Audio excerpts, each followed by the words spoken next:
আজকে 22শে জানুয়ারি। আজকে অযোধ্যায় রাম মন্দির উদ্বোধন হবে, সেটা তো তোমরা সবাই জানো। তো আমি দোকানে কাজে গিয়েছিলাম, দোকানে বসিয়েছিলাম। তারপরে সুস্মিতা আমাকে এসে বলল, চল প্ল্যাটফর্মের পাশেই রাম ঠাকুরের মন্দিরে পুজো হচ্ছে। তো আমরা সেটা দেখার জন্য দোকান থেকে বেরিয়ে চলে গেলাম সেই মন্দিরে। আমরা গিয়ে দেখি পুজো এখনও শুরুই হয়নি।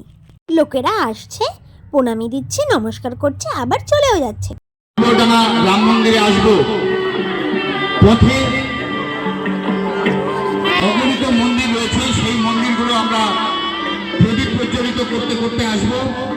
এরপর আমিও একটু রাম ঠাকুরকে নমস্কার করে নিলাম।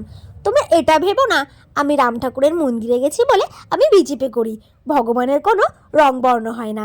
তো এরপর আমিও একটু প্রণামী দিয়ে দিলাম, প্রণামী দিয়ে আবার নমস্কার করে নিলাম। তারপরে সুস্মিতা সামনে এগিয়ে গেলে, সুস্মিতাও প্রণামী দিয়ে নমস্কার করে নিল। এখন এই পর্যন্ত তোমার চ্যানেলটা সাবস্ক্রাইব করো।